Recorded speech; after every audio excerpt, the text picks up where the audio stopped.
ফেসবুকে কিভাবে অ্যালবাম খুলে নিজের ছবি আলাদা আলাদা ফোল্ডারে রাখবেন সেই পদ্ধতি দেখাবো আজকের ভিডিওতে। তো বন্ধুরা, এই জন্য প্রথমেই ফেসবুকে চলে আসবেন। ফেসবুকে আসার পরে এখানে যে প্রোফাইল আইকন আছে এটাতে ক্লিক করবেন।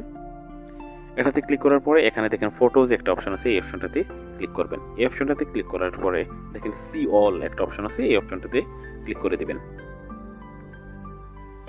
ক্লিক করার পরে দেখেন ক্রিয়েট অ্যালবাম একটা অপশন আছে, এই অপশনটাতে ক্লিক করবেন। ক্লিক করার পরে আপনি আপনার পছন্দ মতো অ্যালবামের নাম দিতে পারেন। তো আমি নাম দিলাম ধরেন পিকনিক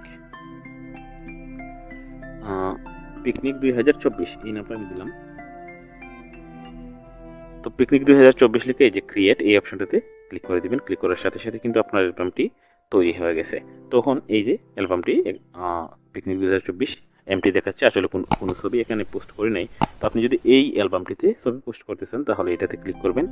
এটাতে ক্লিক করার পরে এখানে এই যে এড ফটোজ অর ভিডিওস এই অপশনটাতে ক্লিক করে আপনি ছবি পোস্ট করতে পারবেন।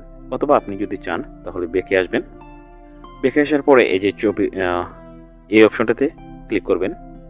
ক্লিক করার পরে যে ছবি আপনি পোস্ট করতে চান অর্থাৎ এই অ্যালবাম নিতে চান সেই ছবিটা এখান থেকে নিয়ে আসবেন। নিয়ে আসার পরে এখানে দেখেন অ্যালবাম একটা অপশন আছে, এই অপশনটাতে ক্লিক করবেন।